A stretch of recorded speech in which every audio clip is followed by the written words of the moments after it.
what is truly the difference between jelly and jam? Now, I could look this up, but you want to know something? Where's the fun in that? So I'm just going to complain about it without doing any research because I like doing that. It's more fun. So, to me, a jelly is much more of it sounds more processed than a jam. A jam sounds like, I went ahead and made this out on the farm, and I'm just going to put it in a freaking, ball jar, and I'm going to put it under my kitchen sink and let it finish doing what it does, like the pectin and the stuff like that. And then, boom, you got jam, and then you got jelly that comes, from a factory.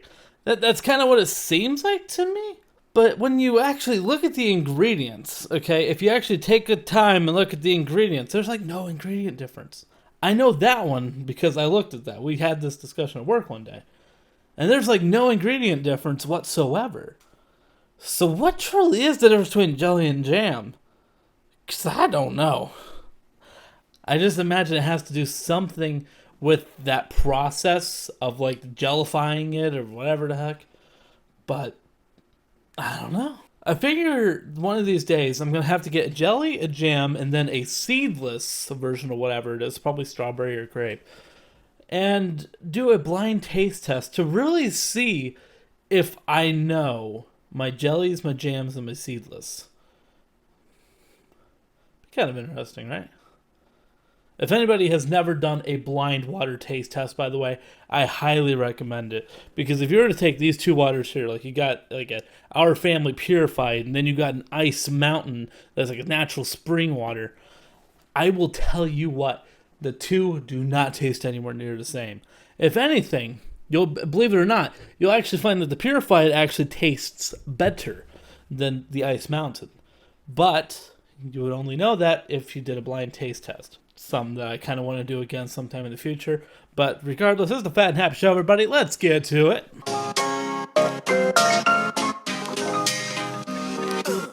Hello and welcome back, everybody, to the Fat and Happy Show. Come on and take off your pants and let's have ourselves a bowl of cereal. Or we're not. Because you want to know something? I'm kind of in a food coma right now. When you go to an all-you-can-eat buffet, and then you kind of get that food coma thing going on where you're just oh, honey, I can't fit any more food in there. And then you kind of get a backache, and then you're like, I need a nap. On the car ride home, and the car ride home is just awful. You know exactly what I'm talking about. Either that or you've never really truly gone to an all-you-can-eat buffet. You've just gone to a buffet and not done all-you-can-eat. Get your money's worth, people. If it says all you can eat, guess what? I'm going to get all I can eat. And I'm going to walk out with an ice cream cone in my hand if they have it. Most Chinese places have them. Just saying, walk out with a freaking ice cream cone in your hand. Because guess what? They're not going to stop you. I do that all the time, even at Golden Corral. Always walk out with a cone in my hand. Because you want to know something? I'm not done until I say I'm done. But, not doing the cereal today, okay? Instead, I don't know where Milo is, but we're going to get him soon enough. As soon as he hears this noise. Hi! No fuck. Milo loves whipped cream. Just like his daddy. So there we go. There's the cream. There's the cereal. That's good enough for today's episode. Now, like I said, I'm kind of in a food coma right now. So I just kind of want to get on with this thing and get it over with. So let's go ahead and get into that news of the day. We're doing just regular news right now. It's not good, it's not bad, it's just news. The news of the day is that Trump has a warrant out for his arrest issued by Iran. Yeah, I didn't think you could put an arrest warrant on a president, but apparently no one is above it. I'd love it if there's an arrest warrant for the Queen. But yeah, this is for killing Qasem Soleimani. Hey, Qasem Soleimani. Hey, the cousin Tony guy. Hey, the Qasani Madzonska. Yeah, him. Yeah, apparently, him and 23 other guys have arrest warrants out for him for killing that guy because he was one of their generals or something like that. Whoop-de-doo. Iran, guess what? You're no saint, okay? I don't think anybody's really going to help you try and get an arrest warrant on Trump. Although, this poses an interesting thing on who has the balls to try. Because you want to know something? If you successfully were able to get Trump and to go ahead and take him over there, and you got that warrant money, how much warrant money is it? Yeah, there's no amount. They just want him.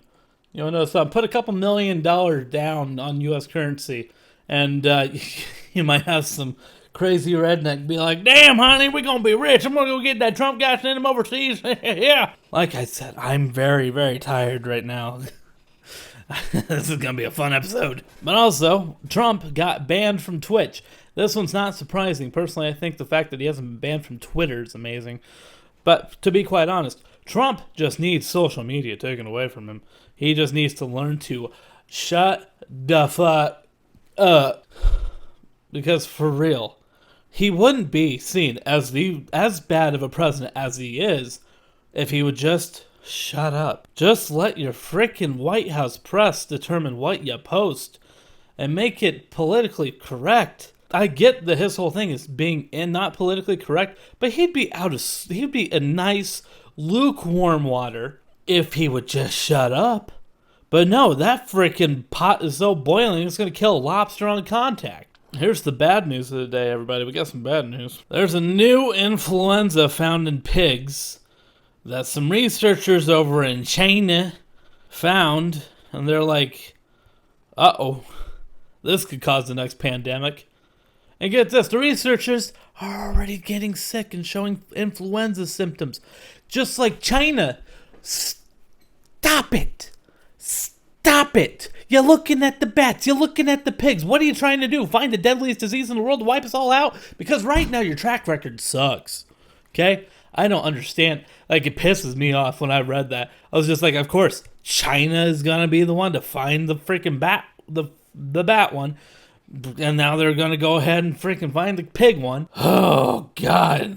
Why are they doing this? What do they have to prove by finding all these freaking diseases and freaking bullcrap? I don't understand. It's so stupid. I found this new disease in this chicken. Oh, really? Yeah, it could cause a pandemic. Yeah. So stupid. I don't understand China. I mean, there's this thing about curiosity. I get that. And the more that we know about diseases like influenza, like the better we can be prepared for the future. But your freaking practices suck. Well, let's go and get into the awesome news of the day, though, everybody. Where Google Maps has now made it a little bit easier to kind of travel with COVID. So with COVID being around and affecting everybody's life with new regulations state to state, COVID will now kind of have like its own thing within Google Maps. So that way, wherever you're going, you kind of know what the regulations are. Do you have to wear a mask? Do you not have to do a mask? What's closed? What can you go to? So that's I think that's a cool thing for Google Maps to do, especially with states now reclosing again because people don't wear masks. We'll get to that in the 2 cents moment of the day. One more hit. But yeah, I think that's cool of Google to do that. Not a really big thing to add, I don't think, for Google. Like, I don't think it'd be too hard for them to do, but it's a really, really cool thing to have now for the public to use. And let's go ahead and put that as a check mark for Google Maps and a 0 for Apple Maps. Now, normally we would be doing the dad joke of the day for this segment, but no. Instead, we're going to be doing a quick bite.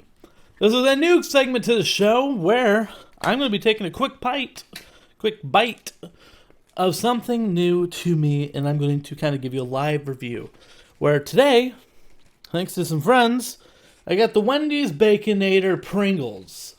And with all new cereals that we do, we're going to go ahead and give this a sniff. Well, it definitely smells like a burger. Looks like the powder is mostly on one side. So here we go. I gotta do a second bite. I'm doing at least, I think there's 4. Yeah, there's 4 Pringles here. Okay, so there's one thing the Pringles does amazingly well with these. Okay, and I brought this one in here because I figured it would do the same thing.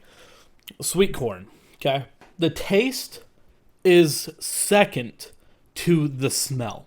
Okay? The absolute smell that you get inside your mouth with that is 100% Baconator. It gets your mind thinking, oh my god, this is a Baconator. It's not just a cheeseburger. This is Baconator.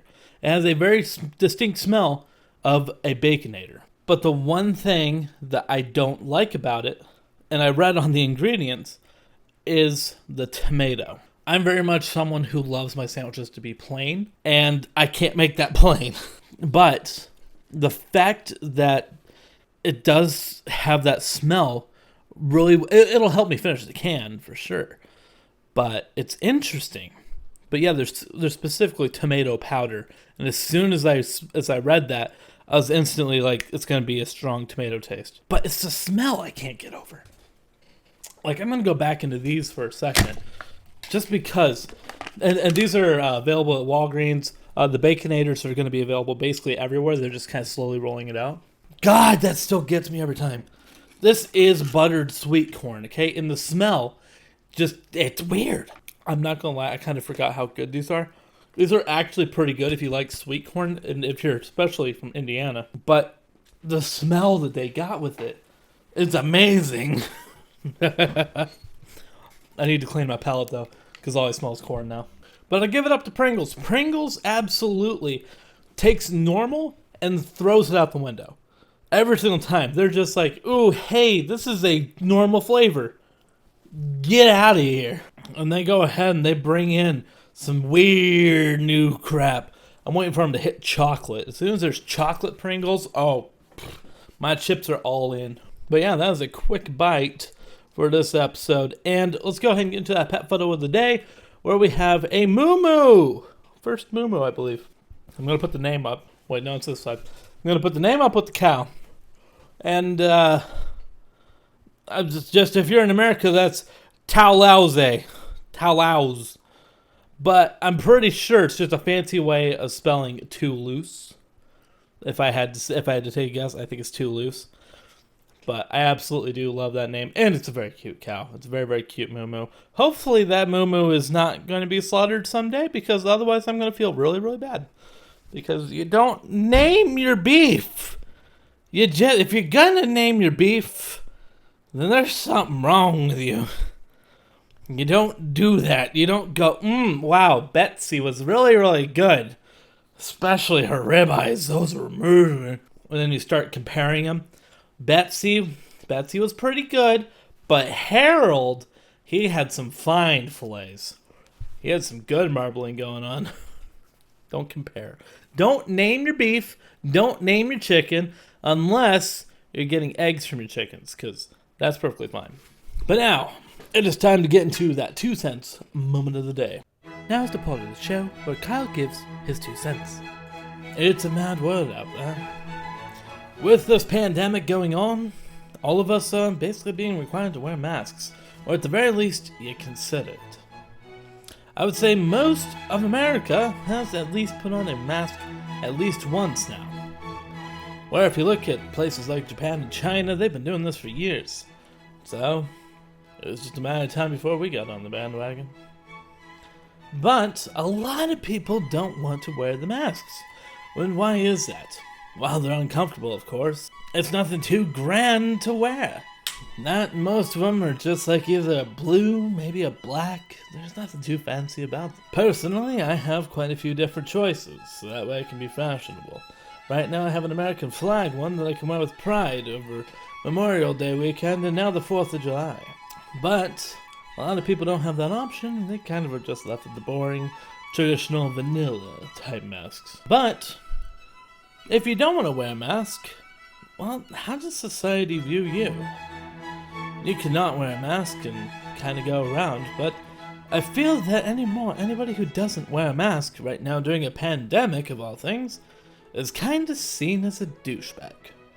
And that's mainly because you don't care about everyone else's health. A mask is not for your own protection, ladies and gentlemen. A mask is simply so that way you can take care of your fellow neighbor. So next time you go outside, put on the mask. Definitely put it on, so that way you can go out in public and be proud that you are doing what you can to not spread the COVID-19. Or whatever the hell this future Chinese disease is with the pigs. Wear the mask. Even though we don't want to. Nobody wants to. But together, if we all wear the masks, we'll be rid of this disease faster. And we can all stop wearing them together. And just saying, a lot of people, like I've been in fights over it. Been in fights over the masks. Like, if I'm going out in public, for the most part, I generally won't wear one. Because where am I going? I'm going into Pizza Hut, where there's a sneeze guard in front of me, and I practice social distancing. If there's anybody else in there. Like, I'm not too worried about something like that. If I go into, like, a Walmart or something, yes, I will absolutely 10 out of 10 wear a mask. Because no one practices social distancing in those situations, ever. But if I'm at work, always wear a mask. Except if I'm, like, in a break or something like that, where I'm in control of the situation. But if you're going out in public, please, right now with the 4th of July coming up, this is very, very important. Wear a mask. If you don't have a mask, go into a store and ask. Odds are they would be glad to offer you one even. I know our store, we would gladly offer them out to customers if they ever asked. So don't be ashamed to be like, hey, do you have masks? Do you sell masks? Can I get a mask? Because trust me, even though they suck, they are a great thing to stop the spread. Just from yourself to someone else in case you're a carrier and you don't know. That's the whole reason that masks are effective. Is to stop you from spreading it to someone else. Not so that you're protected, okay? Just know that. That's very, very common knowledge now, and I'm not sure people know it. Masks help to stop spread. Not to protect you, but to protect other people around you. So just respect your other human beings, and don't be a douchebag. But regardless, that is going to do it for this probably longer than I wanted it to be episode of the Fat and Happy Show. So we will be back here tomorrow for Wednesday's episode, where I don't know. Are we going to be weird tomorrow? We might get a little weird tomorrow. We didn't get weird last week, so we might get into some weird news, some weird facts, some weird stuff. We'll see. See how weird we can get. I'm in a weird mood right now. But that is going to do it for this episode of the Fat and Happy Show, everybody. Hopefully you guys enjoyed and got a little bit fatter and happier with me. And I will see you guys back here tomorrow for Wednesday's episode of the Fat and Happy Show. Good night.